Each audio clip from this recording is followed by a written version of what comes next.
So let me actually have this nice little intro I wrote. Be ashamed not to say it. Mobile web's expected to overtake web traffic. There's all these announcements about over-the-top content coming from CBS and ESPN, Tennis Channel on our panel. So, we're kind of trying today to talk about what some of the threats are to media owners, how do owners of IP retool for sort of this new environment, and what does a holistic strategy look like today? So let me introduce our panelists. I'm going to introduce them. They're going to talk a little bit about what their company does for a second or two. We'll start with Audra on the end, Vice President of Media and Entertainment for GfK North America, research company. Can you sort of tell us a little bit about how GfK is positioned in the research world? Sure. Thanks for having me. I'm excited to be on this panel. Audra Preluck, it's great to be here today, and I'm Vice President of Consulting for Media and Entertainment clients. So basically what I do is primary attitudinal market research, helping you fill in the blanks on the attitudes and behaviors and why people are using what they're using to consume content. We are a top 5 global market research company. We conduct research in 100 countries every day. And here in the U.S., my clients are TV networks and studios. So we have a smattering of terrific primary and secondary research, including GfK MRI, which is part of our company as well. And on the primary research side, we do everything from brand tracking and brand health studies.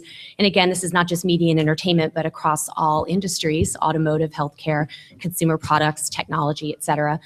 So a lot of brand work, content testing work, and also advertising effectiveness work. And on the syndicated research side, we have what's called the Home Technology Monitor, which provides overarching trends in media on a variety of different topics that are client-driven. So the topics this year have been on over-the-top television, content consumption. We also did one on comparing streaming services. And let's see, what else have we done? We did our ownership and trend study for the 34th year in a row. So there's quite a bit of information that we have at our fingertips to help our clients answer their key strategic business questions. Okay, just for not to insult anybody in the room, but over the top is direct to consumer. Some people may not know that. Next we have Kurt. Hey, is that a silent K on the or a hard K on your last name? If you think of a sneeze, that's the best pronunciation. So, Knudsen, God bless you. So Kurt's best known as the Cyber Guy. Kurt's Cyber Guy. Created largest tech lifestyle content franchise on television, regular contributor Fox and Friends, Fox Business Channel, NBC Today Show. But what's your sort of angle on cyber news? How do you? My angle's hanging out with people that are smart, like the ones in this room, and listening to people like Audra, where we were doing this study in advance or prep for about the last half hour of this panel, and Sean got us all together, and there's Audra. Man, everybody here is so intelligent. You're like, it's just one of those things that is my focus, which is I'm curious. I love to know how all this works. I love to see how the consumer is evolving with regard to media consumption over, since I've been doing this in 1996, I started reporting on technology. So what I do in a nutshell is simply listen to the smart people like this. How I got up here, I don't even know, but I'll add what I can. You play dumb. No, I don't play dumb. I am really dumb. You are dumb. So you can relate to the average. So you're talking to America. I speak to a main consumer, and it started with television, and now we added in a business consumer, and often sought out by technology companies and media companies just to give them advice in terms of where content is going and how to attract and retain an audience as it relates to where entertainment started and what we're talking about today, OTT versus taking media on the go. Okay, great. And next we have Greg Fortell, partner at AT Kearney's Media and Consumer Industries Retail Practice, 20 years in the biz, leader of the firm's global focus on confluence in media and marketing. So tell us like why someone would pay you, Greg, a lot of money to come to their business. Well, I mean, we're in the business of giving our clients the options and the data they need to make the business decisions. So we'll frame them up in a way that says, okay, if you choose this way versus that way, these are the strategic implications of doing that. We'll do a lot of work on the operational components of that. So if a telco is going to launch an OTT service, how do they actually physically make that happen? So we'll combine that strategic valuation question with the nuts and bolts of actually bringing those products or those capabilities to market in a profitable way. What are some of your clients? We and I in particular work with most of the major telcos. And in the US, we have a global practice that's looking at telcos around the world. And then my other clients tend to be consumer products companies, big marketers. Okay. Next, we have Adam Ware, Senior Vice President, Head of Digital Media at the Tennis Channel. Adam's been in the business for a long time, figuring stuff out for a while. Tell us kind of what the value, it seems pretty obvious what the value proposition of Tennis Channel is, but we have tennis. It's interesting because in this room about 20 years ago is where we presented to, I used to work at the Fox network. So we picked up a little thing called the NFL back then.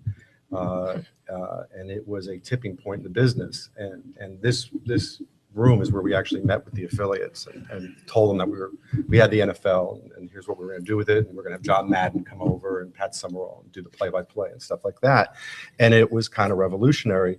And what's happening right now in our business is revolutionary again. I mean, we're seeing a tremendous amount of activity just in the last 2 weeks alone, where major media companies are moving, high quality video, high quality program experiences and taking it directly to the consumer, while at the same time staying within the current ecosystem. So for us, what we did last May is we decided to launch a service that was not only Tennis Channel and a TV Everywhere version of it, but also a second channel called Tennis Channel Plus. And it was content that was not on Tennis Channel. And they both lived in the same app. So you would be able to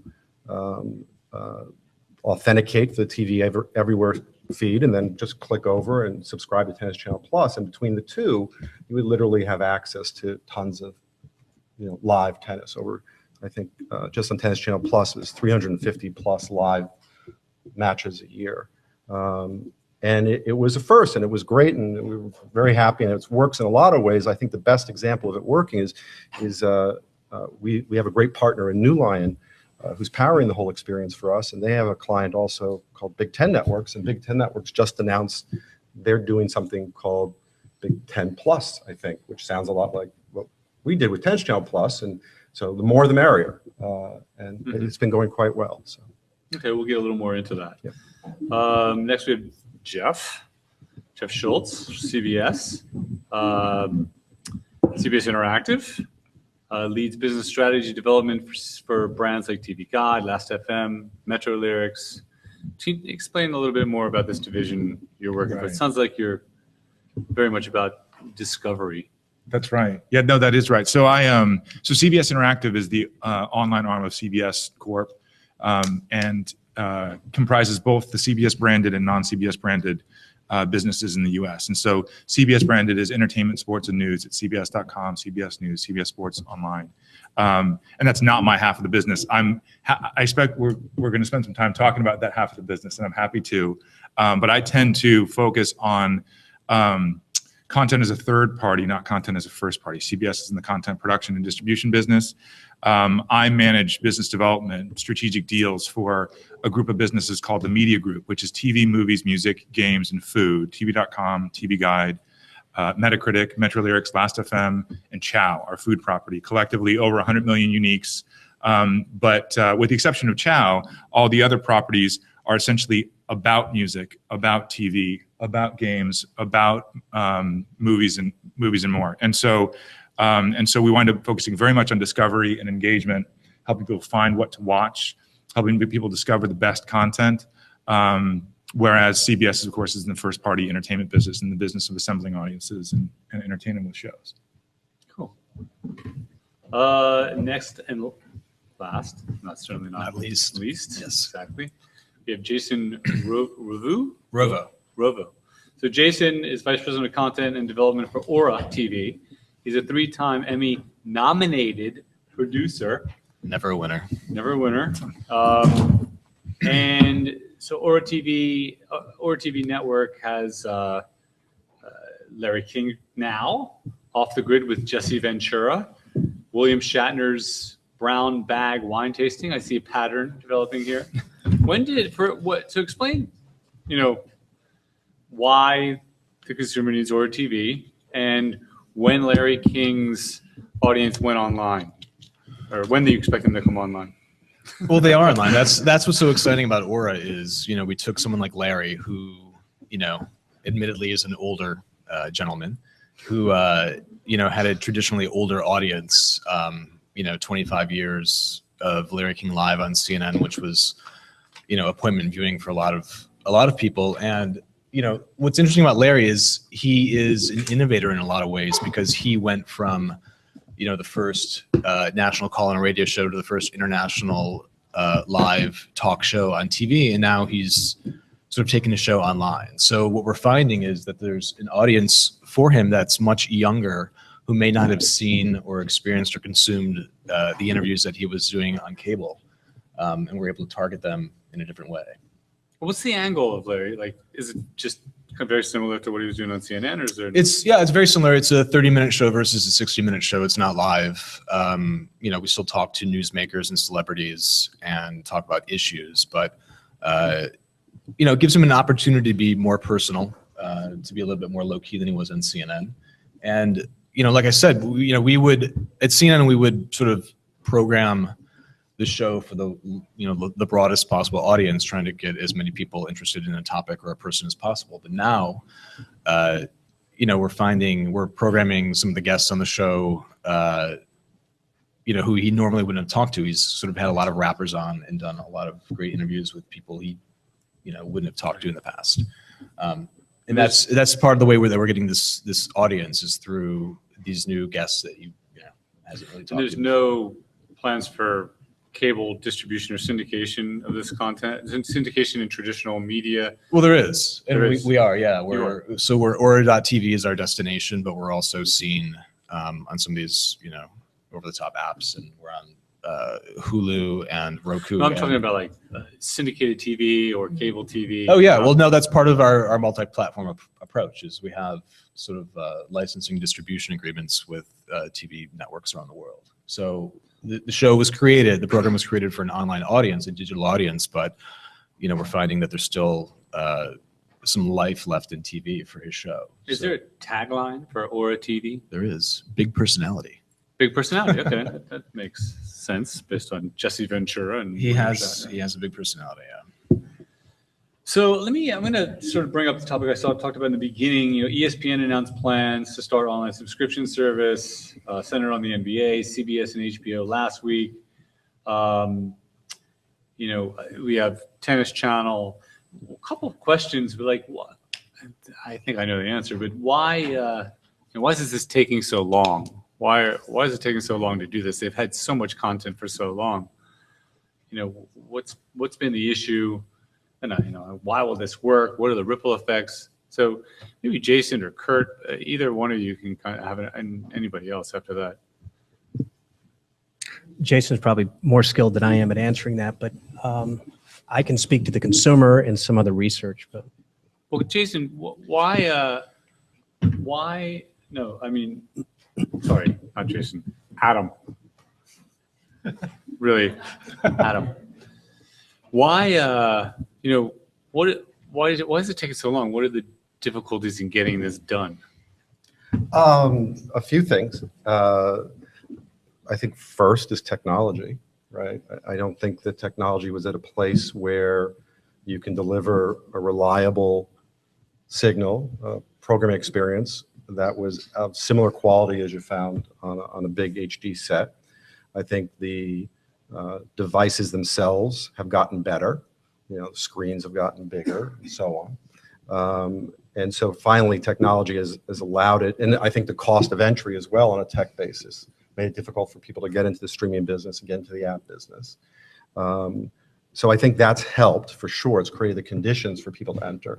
I think the second piece, which is probably more fundamental, is programming rights, right? And whether or not you as a content owner are going to take your rights and distribute it to someone who is paying you a guaranteed subscription fee of 5 cents to $6, regardless of your ratings, and you're going to collect that month in, month out. And so I think that's the first question that everyone sits around and says, okay, so what do we do? How do we take advantage of this new technology? How do we make sure, as a consumer is telling us they want to access it in and out of the home, they want to access it in all different places, how do we do that? How do we go direct to the consumer without really, making the current ecosystem of getting paid sub fees, challenged, overly challenged? I think that's the second part. I think the third part really relates to the off-net syndication market. And so CBS, for instance, is just actually went up yesterday, which is terrific. They made the announcement, now it's up. Has taken a lot of programming that they would have normally put into domestic syndication. And instead, they're now creating more windows to that programming and putting it on their app, and betting that someone will pay to access that. And I think for the longest time, people weren't even willing to consider that. I think they wanted to go sell it to the normal buyers of off-net programming. So I think all those things have contributed to it. For us, specifically, it was a very interesting challenge because we're an independently owned network. So we have one channel. And tennis is a unique game in the fact that it's almost like March Madness every week, right? You have tons of tennis going on. You can have 3 or 4 tournaments going on in a week. This week alone, I think we have 3 tournaments going on. And the question is, how do you deliver all of that via one channel? So what we could have done is we could have gone to our cable partners and said to them, we'd like to launch a second channel. Take all this other stuff that we can't put as first channel, how would you like to carry it? And I think the answer probably would have been like, we don't have any room, or we're not going to pay you for that. The second thing we could have done is sort of done what the WWE did, right? And said, you know what, well, we're going to launch our own channel, we're going to go direct to the consumer. And I think that was a very interesting strategy, and they've sold, I don't know, 800,000 subscriptions to that, which is pretty decent. But they're not in business directly with the cable company except for the pay-per-view events. So we tried to come up with a hybrid model, right? Which was, how do we launch a channel so that we can keep Tennis Channel as a dedicated channel for the traditional ecosystem, and how do we launch an over-the-top service? And our solution was, let's include our affiliate partners and give them a piece of our profits. So we've launched an over-the-top service, going a la carte by including our affiliates. The cable operators. Cable operator, the MVPDs. So Right. the cable operator, DirecTV. So you're giving them share of the revenue. Share the profits. Share the profit. But it was Profits. important to have that dance Like with them, that right? word. Otherwise, they would be all ticked off that you've gone, perhaps what they would consider, and eroded their rights to your content as a cable MSO, right? So you brought them in so that everybody's happy. Absolutely. I think for us it was, if we don't do this, and we're your advocate here, we're trying to buy all this great tennis to serve your subscribers. If we don't do it, someone's going to do it, and you don't have a relationship with that someone. Could be the leagues, could be the governing bodies, could be whatever. Let us do it. Let us take all the risk. Let us build the app. Let us do all these types of things. Let us market it to our existing subscribers, and we'll cut you in. Can I ask you in terms of, I know you're a single owner, but what's the accountability, and then what's really the culture internally of a traditional media company, a TV cable network, in taking that risk? You're absorbing all the risk, and what are you looking for? What's the outcome? When do you say, hey, it's successful, or when do you look for that to become profitable? Is it 3 years? Is it 5 years? Is it one of those things it's such a gamble that we just can't put our finger on it yet, but we know we need to be down this path? So there's a lot of considerations, right? So there's a lot in that question. I think big media companies have a hard time, engaging on new opportunities because there's so many existing businesses and therefore so much revenue they can lose. And it's very hard to get all the different departments in one room who are in the business of syndicating content out and get everyone to agree that we have a long-term view of putting content out.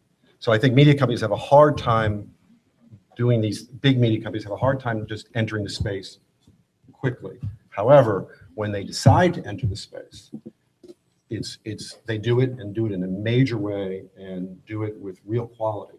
So the fact that ESPN, though the details are a little thin, have announced that they're going to do a channel in 2016, the fact that CBS is now doing it, I think there was a channel today that got announced between Lionsgate and Tribeca.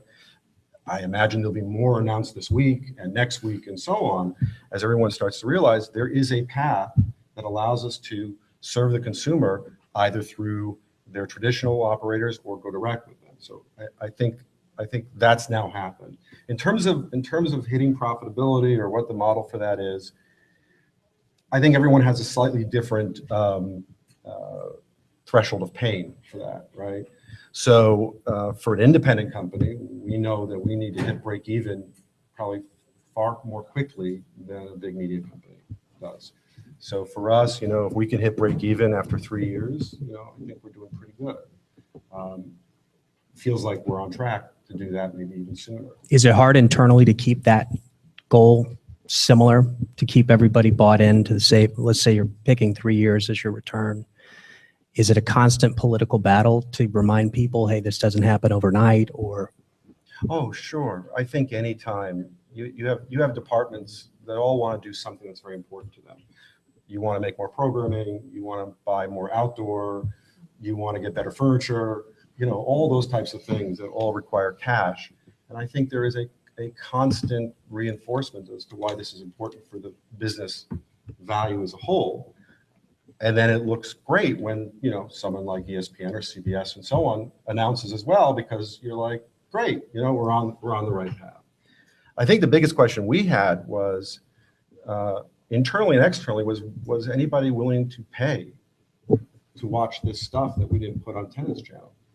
In fact, we had actually offered out free streaming of the French Open 2 years earlier, and we put that behind a paywall. And I think the first issue was, are we going to get this mass revolt from people? Give us some numbers. What happened?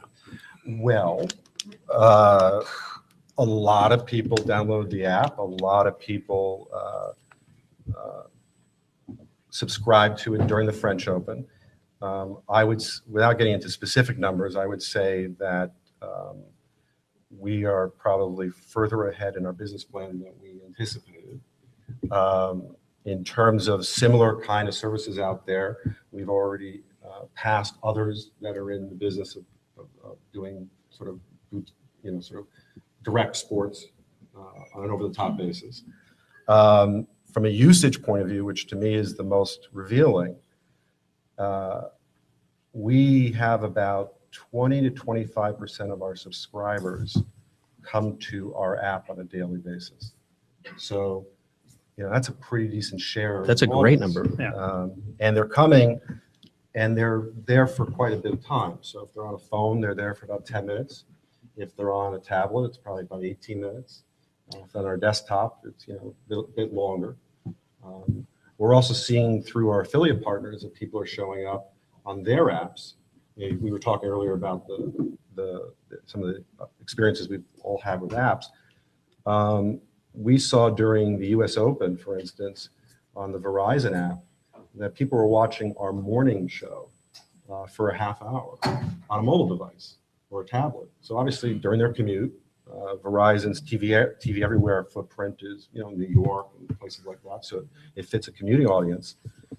And so, all the signs that says someone's going to pay for it, someone's going to watch it in high numbers, someone's going to watch it a lot and keep coming back is great.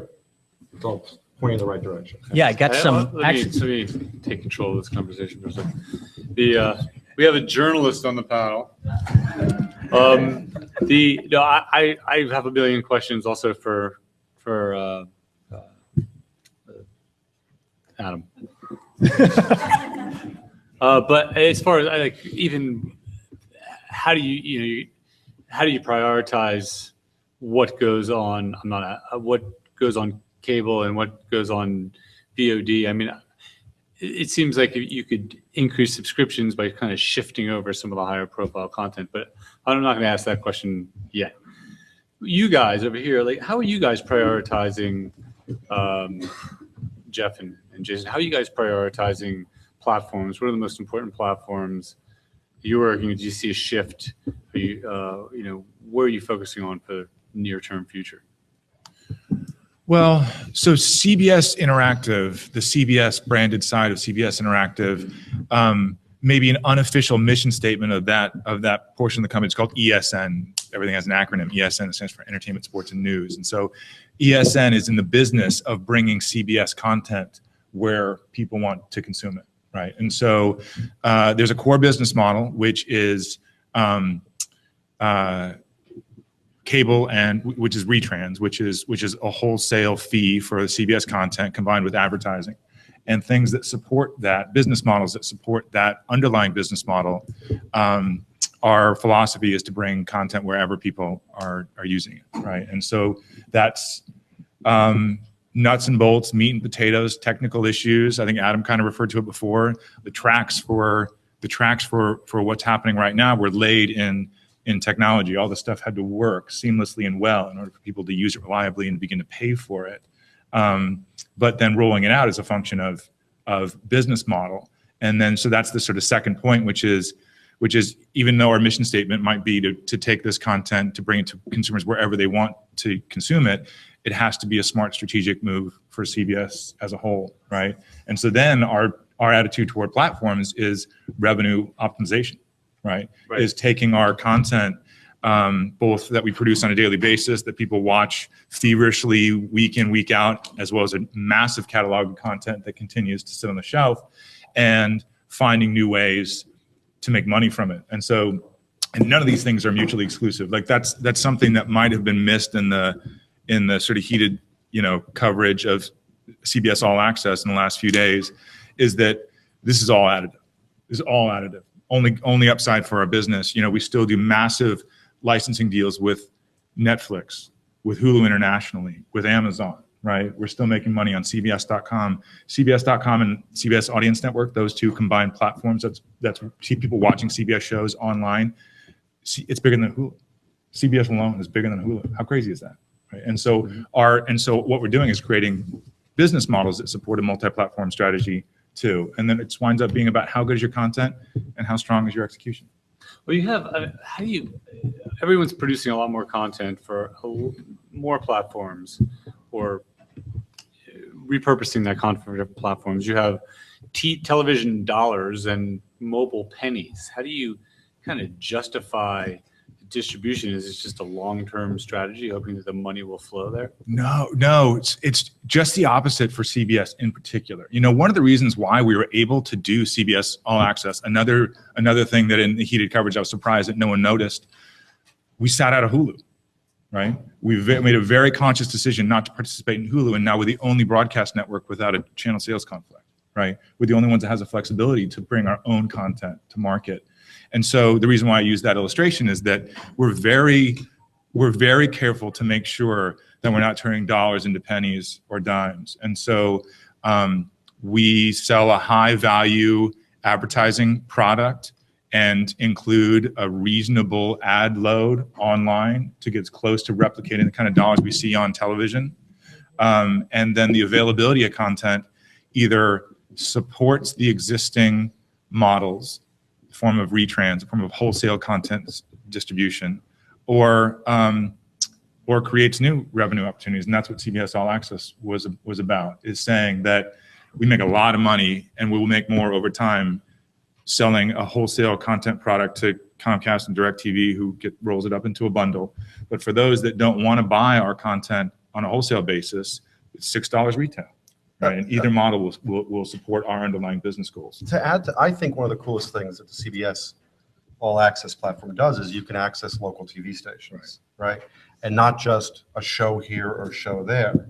So, that was always the problem for companies like CBS to be able to enter the over-the-top space was what's the affiliate concern? And that goes back, to a former job I had dealing with affiliates. The fact that now you can actually watch from sign on to sign off, watch, Channel 2 and watch all the programming, not just the CBS owned and licensed programming, but Judge Judy and things like that are their license. That is a huge, huge step. I sort of put together, on my iPad, I sort of put together my own little bundle. I downloaded the Fox app, I downloaded the CBS app, and basically I had on one of my screens for the iPad, I literally had sort of my own little a la carte bundle of content. I think the key question is, if I added it all up, some of it's ad supported, some of it's going to cost me $6 a month. The question is, if it all costs me between Netflix and other things and Tennis Channel and whatnot, it's, that could add up to pretty quickly $100, $150, $180 for a service. Maybe cable's a better deal in that circumstance. The other quirk that comes into play with that direct to consumer by CBS is that it becomes another factor when they get into those retransmission conversations, because now there is an alternate way to get the local CBS affiliate without having to necessarily go through the local providers. They can go direct. And if you think about the way that fight has played out, Time Warner Cable will have their battle with the Kansas City local station. They'll turn off the local station and rebroadcast the network feed from Milwaukee. So from a network standpoint, they're still servicing the consumer base, but the local affiliate is getting punished in that discussion. With the direct-to-consumer approach, they now have another chip on the table when they have those retransmission conversations. That's exactly right. I could not have said it better myself. We launched it because we think it will work. Obviously, right? We're supportive of All Access as a business strategy, a new product, and we expect it to scale up. But regardless, it goes a long way to support our core business model. And I think Adam made another great point. I think it inevitably winds up supporting the value in cable, right? Anybody with a cable background has been saying the same thing and regarded as a dinosaur for the last 5 or 10 years, right? We're all extinct, and we say, well, you'd be surprised how much value there is in your monthly cable bill. Not that there's not waste there. And the way I expect this to play out is actually how I hope it to play out is that increased competition squeezes waste out of cable, right?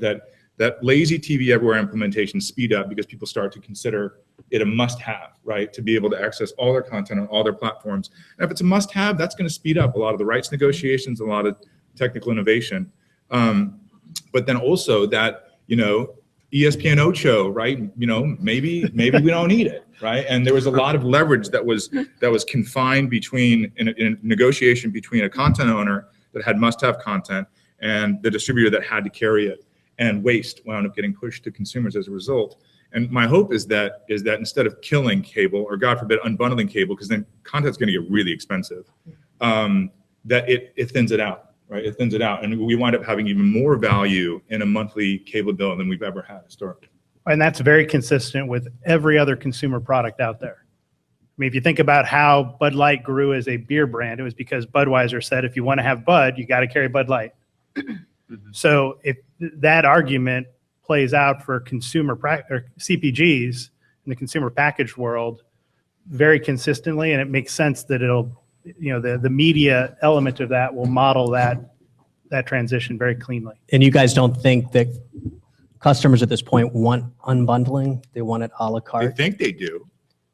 They think they do. I just know that they think they do. I mean, Adam's right. Everybody I think is touching on the same topics. Like once it starts to add up, $15 for HBO. That puts upward pressure on Netflix. Netflix now $12 a month, right, in the foreseeable future, right? And then you got $6. You're subscribing to 3 of the 4 networks.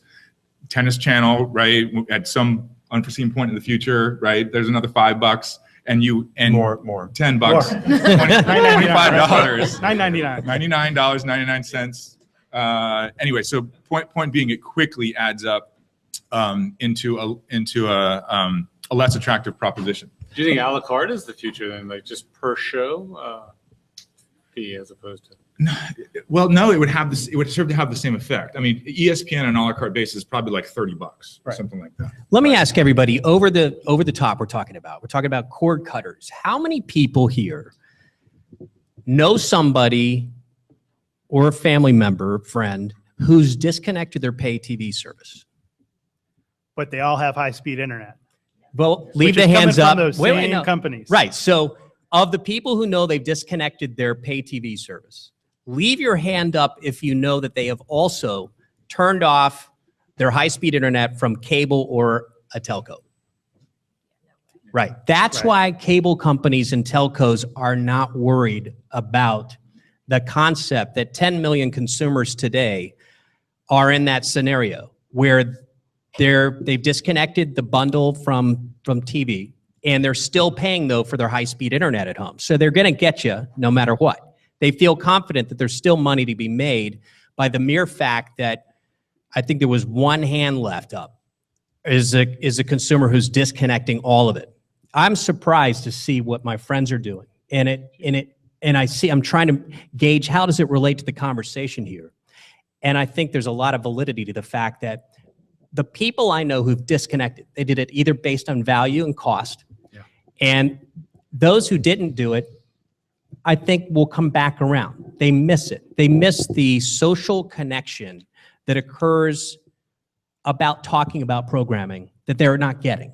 I've got a friend who disconnected, he unplugged, he's now the OTT guy, lives in New York, and just called and asked if he could use our credentials to watch a show that's now come back on.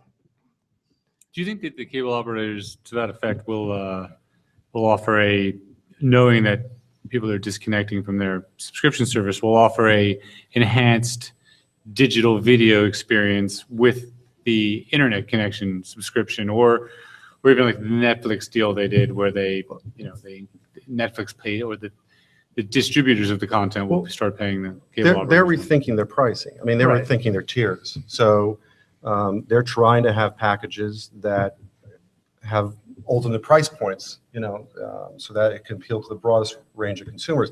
I don't think, going back to your question, Kurt, that it's literally about one or the other. It's like I either have over the top or I have cable. I'm a cord, cutter. There are clearly cord cutters or cord nevers or cord whatevers. There are cord shavers. I really think it's about choice, right? And so I think the consumer, you're finding consumers saying, you know what, I'd like to have a package that gets me my local broadcast stations because I want local news. I want those big sporting events. I want, the first time a primetime shows up. I want that. I want some news channels. I want some sports, some other channels, and so on. And then they go, but I have personal interests. I'm a tennis fan. I'd like to go download that app, and I'd like to buy even more tennis because that's my personal interest.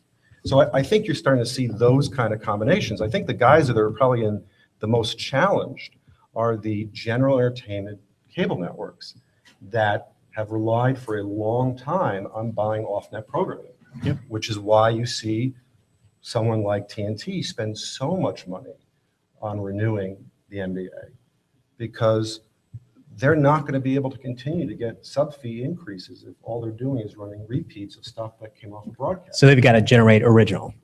A lot of Well, it. and Yeah. sports is Must also their have, primary right. promotional vehicle as well. The live sports is what drives viewership to their original programming. Yeah, I want to bring Jason into the conversation, then I'm going to go to Audra. Jason, you're coming from a cold start with this network. How old's the network? A little more than 2 years old. We started in 2012. So how are you guys prioritizing what the most important distribution channels are now? What are you working towards?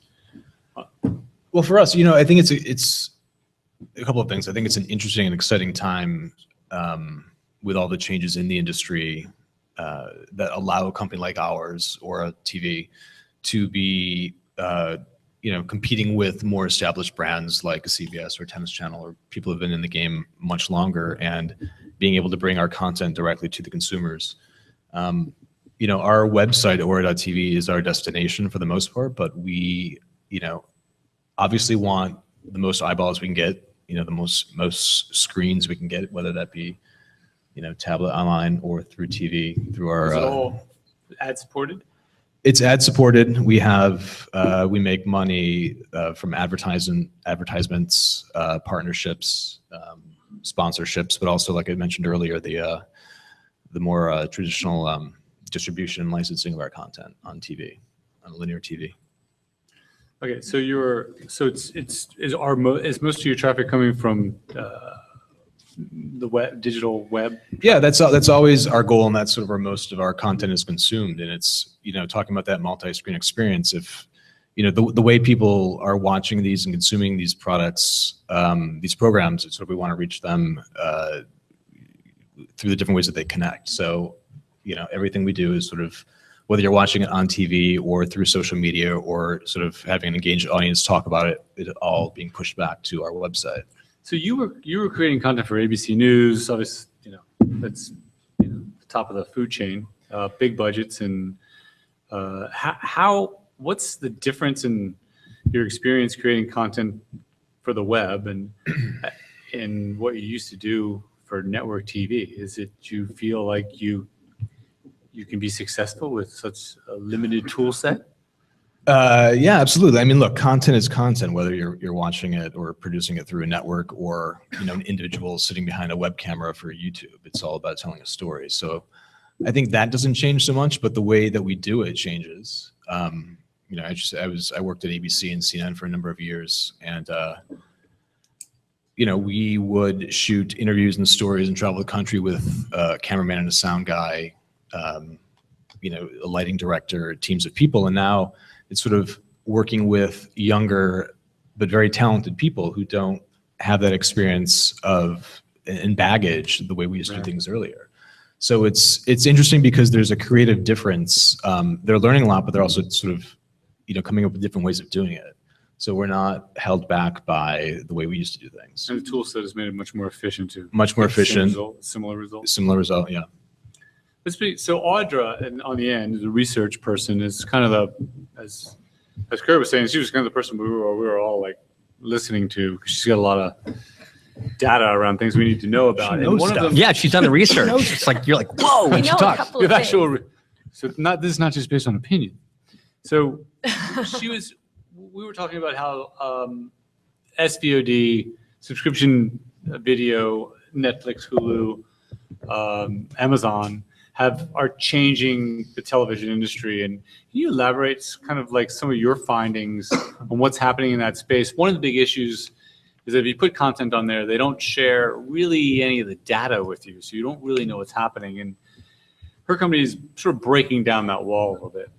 Well, the first thing I can add is that all of the TV Everywhere apps and over-the-top content and how it's available, the first thing I want to share is that, ownership of over-the-top devices is, it's now over the past 5 years that we've been tracking all over-the-top devices, which is now almost 50% of households with an interconnected TV/device. It's now about 50%. But the percentage of people who actually use those over-the-top devices is not quite there yet.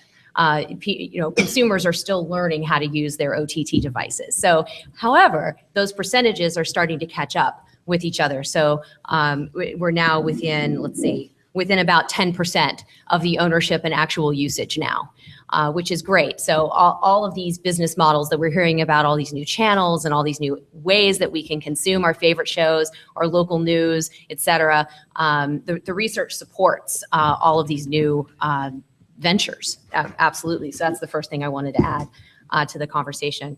With regard to SVOD, GFK has embarked on a content consumption tracker for SVOD services in the US and in the UK. We did a 13-week pilot earlier this year. We had some participating TV networks and studios who participated in those studies. And what we're about to embark upon is a 52-week-a-year content consumption tracker among SVOD subscribers in both countries. So we will be tracking Netflix, Amazon, and Hulu in the US, Netflix, Amazon, and Now TV, which is Sky's SVOD platform in the UK.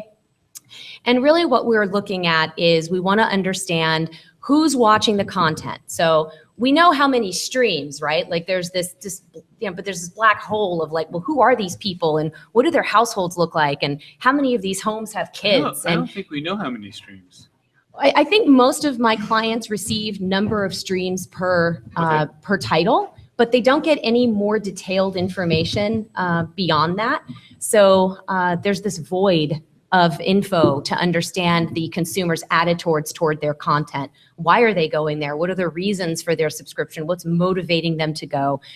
Is it the movie content? Is it the movie library? Is it the TV content and the new episodes of TV shows that they haven't had a chance to see through a linear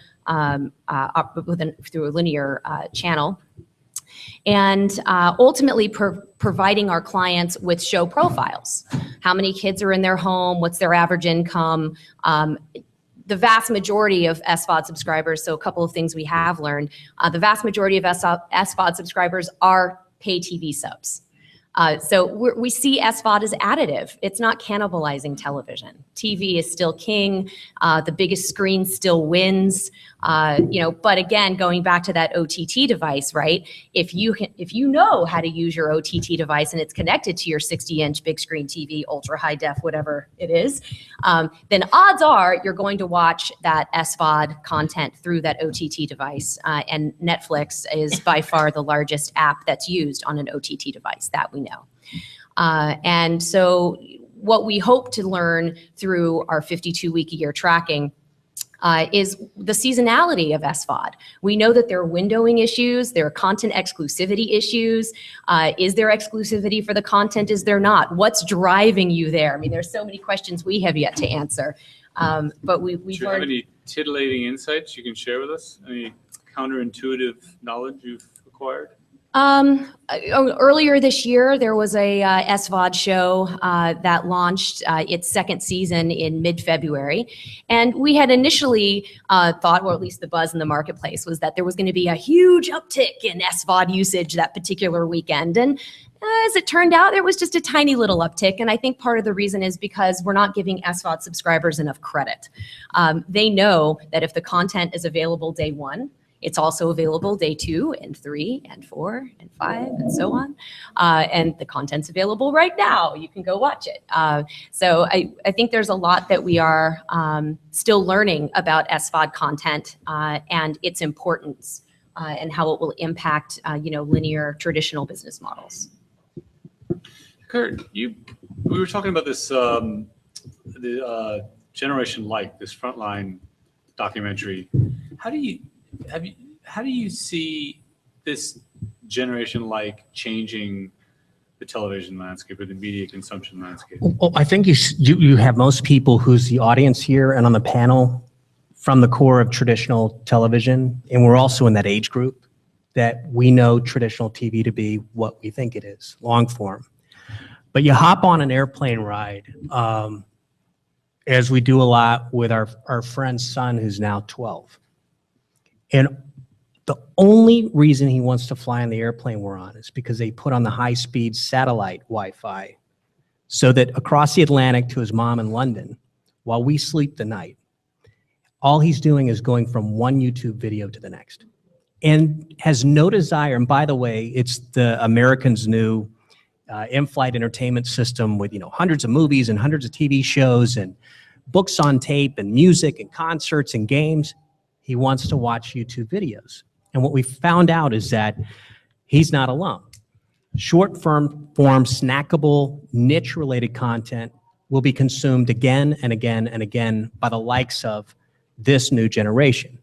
And then where it goes when he's off the plane is, what did that content mean to him and how much of watching it does he identify with? And then when he elects to like it. We had Tony Robbins in the next room. I was going to say that's one hell of a panel over there. Sorry. But what we find is that he'll communicate socially what he likes in that format. And that becomes part of his identity as a human being, and how he communicates with Tony Robbins next door, or how much I might like Tony Robbins and 30 other people he knows like Tony Robbins. And suddenly you have an identity that's reached through social media based on what we like and don't like. The stats in this area, though, are phenomenal as it relates to just the screen usage. And it all supports, by the way, the guys that are here, they're saying, look, cable's not dead. No, it's not. Trust me. Plenty of viewers for cable, plenty of viewers for broadcast. Certainly the day is going to come where the Netflix type of the world in this OTT world will be impactful, but it's not yet. But getting on it early and doing it now is essential, I think, for any media company. And if you're not doing it, you got to. Because, we're talking about if you're down that road, a deal is cut by your competitor or a similar entity like ESPN, and you're not ready or in that play, who are you? Suddenly you're yesterday, and it's unreal. If I can just share some data that just as I found it, I was just stunned. I knew there was high growth in this area, but I had no idea that it had this level of impact. Let me just quiz you for a second. So just between HBO and Netflix, how many people here believe HBO is more profitable than Netflix? Raise your hand if you think HBO is more profitable than Netflix. Okay. At least 25% of the room. Netflix more profitable than HBO at this point. All right, similar number. Will it surprise you to know that HBO is still, to give credibility up here, 1.8 billion in profit last year, Netflix at 228 million. So then comes this question. How many people subscribe to Netflix versus HBO? Who thinks that Netflix has more subscribers than HBO? Raise your hand. Who sides with HBO having the larger market share? It's 36 million to Netflix against 30.4 million to HBO. And the trend is obvious where it's going. Customers are wanting to go into that direction a little bit more. But you're right, they're not dumping cable. They're not unloading. They're not disconnecting. They're not like my friend in New York. And the kid on the airplane who's consuming a lot of YouTube, he still has his favorite shows, and his parents still have pay TV when he gets home, and there's pay TV in the UK when he gets there to watch his favorite shows. It's just that when he's on the go, when he has that second screen out and about, he's not tuning back into the everywhere of the origins of cable TV. And although I, as a consumer, try to, I find it a flawed experience. I like the idea that I can take all my TV with me, but it doesn't really work all the time. And it's more of a hassle than it is. So it's still, there's a lot of room to grow at this point. Right now, for the first time on phone screens have outpaced TV for the first time this year. This is a year that has a historic move, and I think it's pretty significant. Americans spend 151 minutes on average per day on a smartphone, 147 minutes to the TV. Chinese are outpacing us with smartphone use, 170 minutes, doubling their TV watching. And the interesting thing about the new iPhone 6, and then you have the decision of 6 Plus, or do you just stick with a big screen Samsung? Maybe they knew something we didn't know. It's interesting, data has come out that says that if you have a phone screen that's larger than 4.5 inches, you're going to watch 20% more video on your smartphone. Wow, I'm glad I got the Plus. And guess what? I'm thinking, well, does that feel right? Yeah. I want to jump back to something Adam brought up earlier, because my takeaway when I hear those types of numbers is that we're seeing a fragmentation of the audience base. They're going to shorter clips, more specialized content.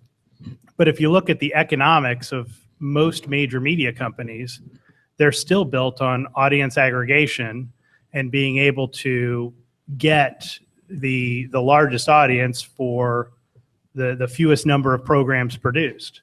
So to the point you were raising earlier about the large companies don't necessarily want to experiment in this space, it's because their economics are completely stacked against it. And the trend will be how they change those internal workings so they can be more economically profitable with a more fragmented audience base.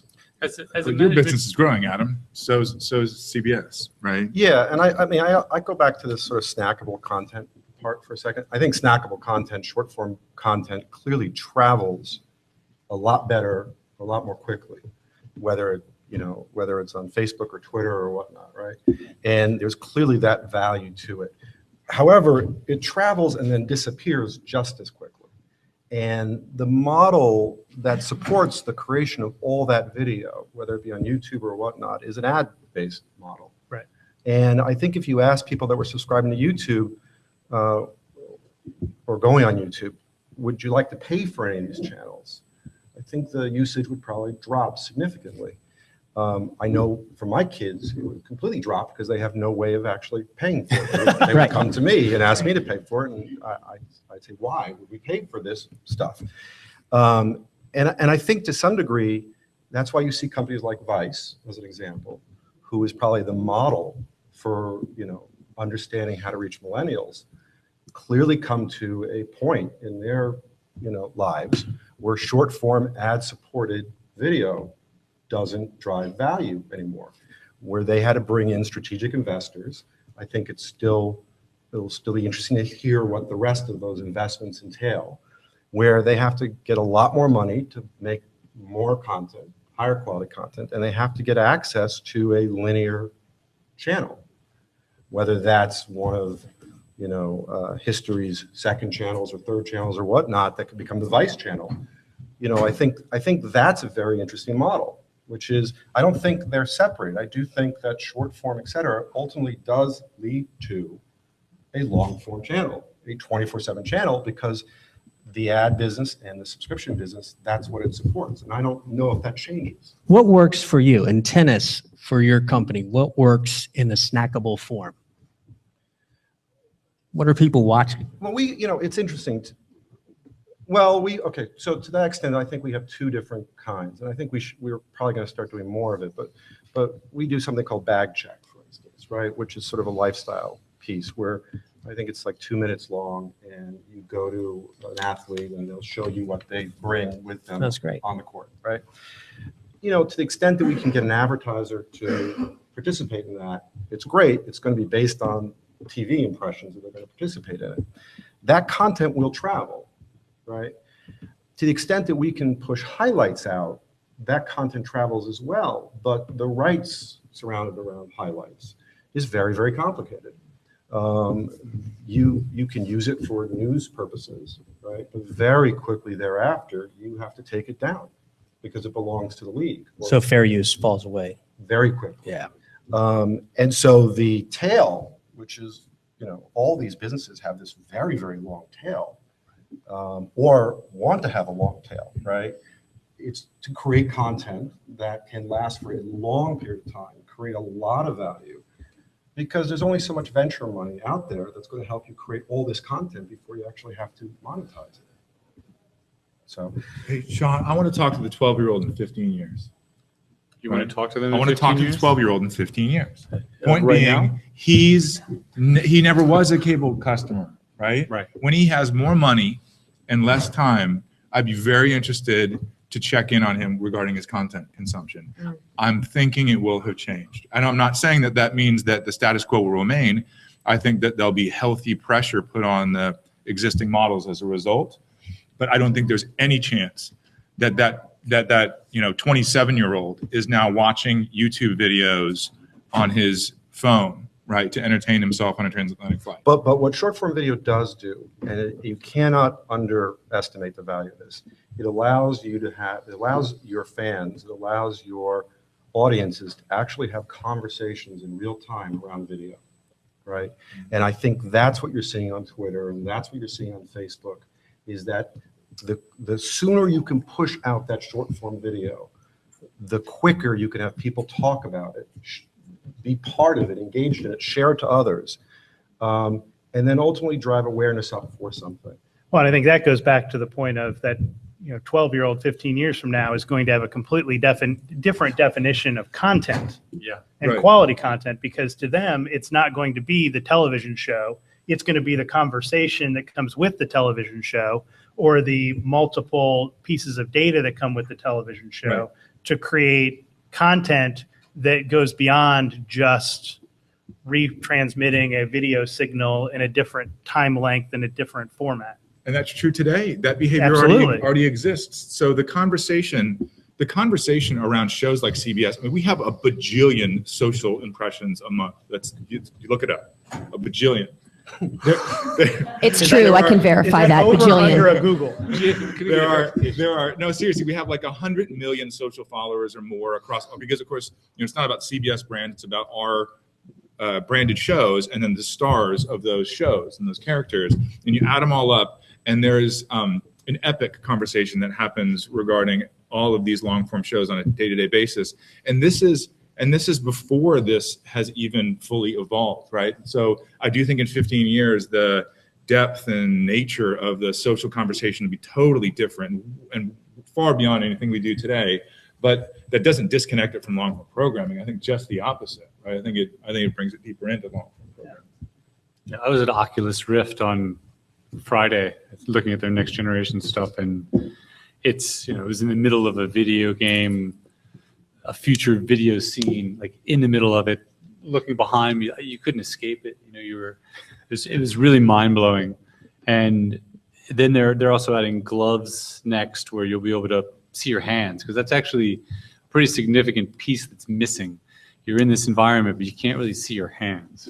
And then there's all kinds of, they're not releasing the product till probably November 2015.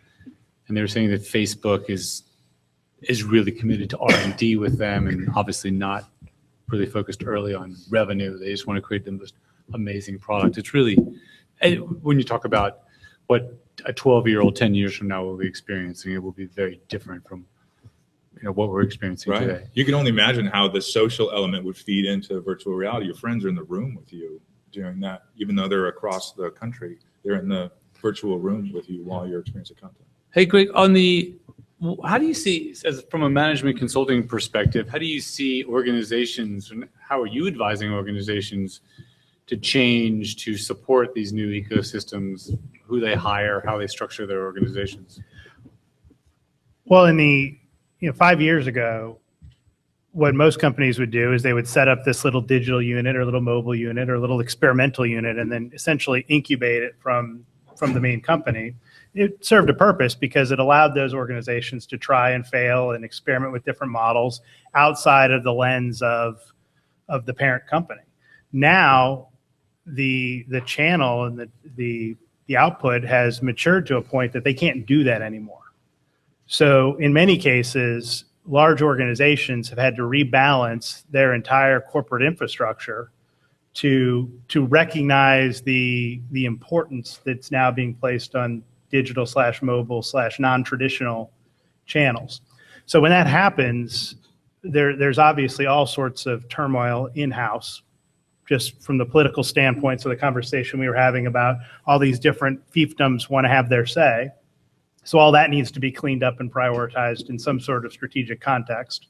And then there's the question of how do you actually go prioritize the investment dollars to go do that, realizing that the model's still evolving.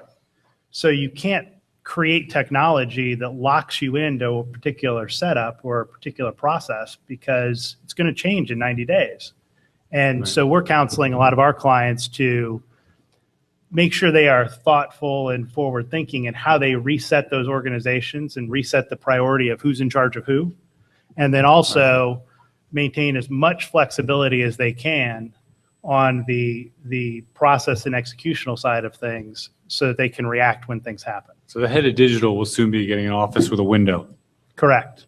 Okay. And you see it's modeled in advertisers as well. I mean, it used to be that the CMO was the most powerful marketing person in the company.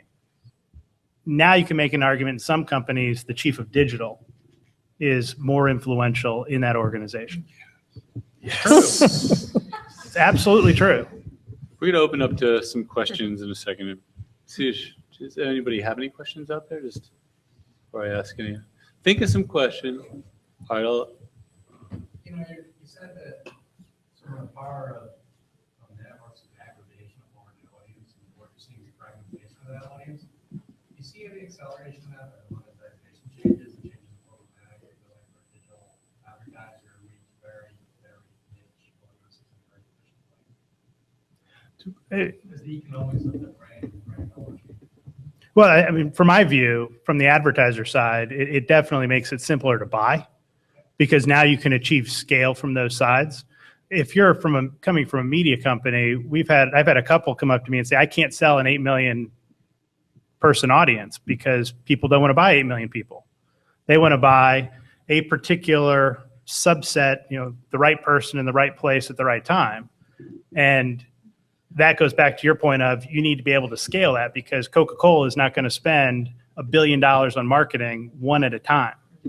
I think I used to sell TV time way back when there were actually ratings to sell. And there was something called a minimum rating requirement, right? You couldn't walk into an agency unless you had a minimum of a 7 rating. I was off selling Fox affiliates very, very early on. And, so 7 rating today would be, astronomical, monster hit success. But literally, that was the low point, right? It's sort of the same thing now when you're talking about web impressions, right? Because of the mass of YouTube or the mass of vertical networks that are, bringing it together, that an agency can't even consider you, right? Unless you've got CBS kind of impressions. Right, you got to have a gajillion or whatever it was impressions. Well, plus the brand, right? Plus the brand, super premium content. Yeah, for sure, and it's the combination of it. But I think the idea of going out. I mean, I'd love for us to be able to sell our impressions directly, and I think there are advertisers who would love to be involved in it.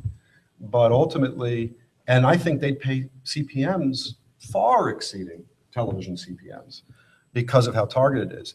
It's that the system itself, the structure in place, still isn't there yet to actually be able to embrace highly niche. There's, particularly on the web, because we're dealing with so many impressions. Right. We always talk to clients about the precision paradox. You can now target to a particular person at a particular point in time, which everybody says is the most valuable impression you can get. It's also the cheapest when you go out and try to buy it. So the ability to package and get out of a CPM mentality is what every media company is struggling with. And the answer is going to be from coming up with better, richer content experiences that you can then go monetize to the advertiser. Yeah, I think you brought up one of the most important trends in the advertising part of our business model, and we've been focusing on the other part on getting paid for content.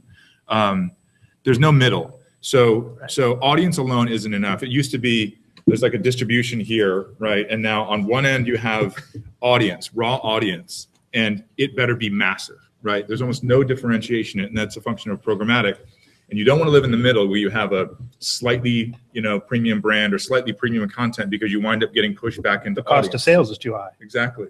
And so there's no middle. All you have is the other end of the spectrum, super premium content. And so we play in super premium content, which is, CBS broadcast content. It's, CNET, which is still, I think 10 times bigger than its nearest competitor. And don't try to play in the middle where you wind up getting squeezed.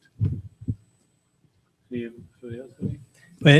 to add to that and to answer how targeted stuff's becoming, there's a group out of Cambridge down the road from Harvard that have come up with a company called Ditto Labs. And what they've been doing is analyzing photographs, and they have a proprietary algorithm, and they're now moving it into video. And what they can do is scan social networks of videos and photos that we're posting or videos are uploaded in public spaces like on Tumblr and on YouTube. And they're looking at 2,500 details in a photograph. They'll tell the emotional faces next to a Coca-Cola can and what brand handbag is next to that. And they'll come up with a list, and they figure stuff out like 12% of people with Adidas photographed shared in social media also like Justin Bieber. What does that mean? It means that they're going to start targeting and targeting and targeting and targeting. And when they find out 5 things that their ideal customer loves, they're going to start combining in an effort to attract and reach that perfect buyer for that perfect product. And the service gap is that no major marketer that I've ever met can execute on that information. They can't execute it fast enough. They Not can't at scale. they can't execute it with enough content and unique selling proposition to hit that.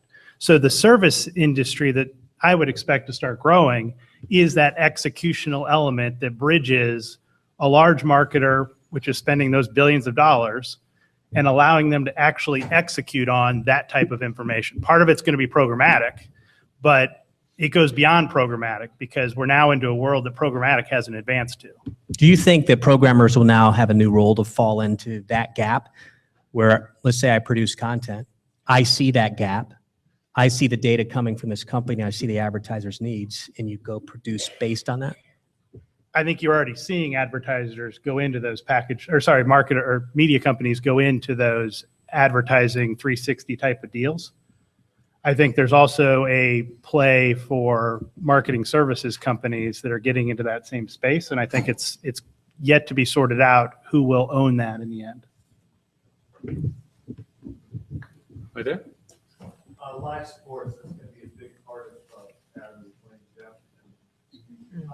Going into that, what are some of the technological challenges delivering 100 or 200 million viewers with a great experience as opposed to cable? Believe me, I'd be the first one to jump my cable operator if I can get all the live experiences of sports outside of it. Yeah. Yeah, you're not alone. I don't think I'm always one to underestimate the technical hurdles, but I don't think the hurdle is technical. I think that it's all a business model issue, right? That over time, better technology will allow a better experience, but that the reason why you can't view sports without cable is it's all about the money. It's all just a business model issue.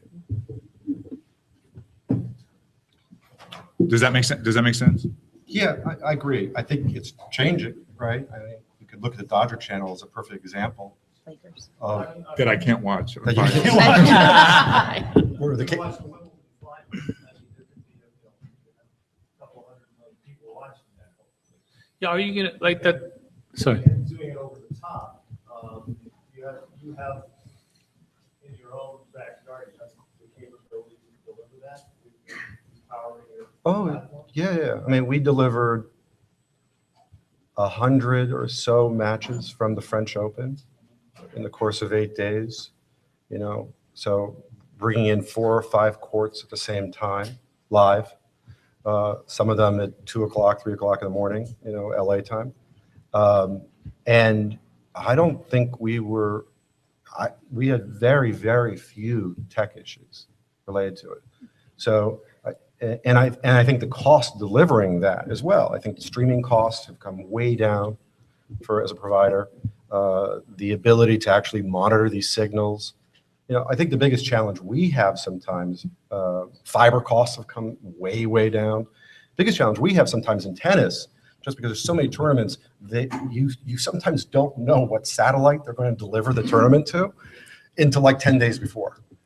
So that makes it pretty hard to try to plan and therefore reduce your cost if all of a sudden someone's telling you, okay, we've decided what satellite we're going to deliver it to. But beyond that, I think the ability to deliver sports on a reliable basis, on a cost basis, exists. It's happening. Okay. Well, we've come to the end of our time limit. So I want to thank panelists and audience for attending. It's a great conference.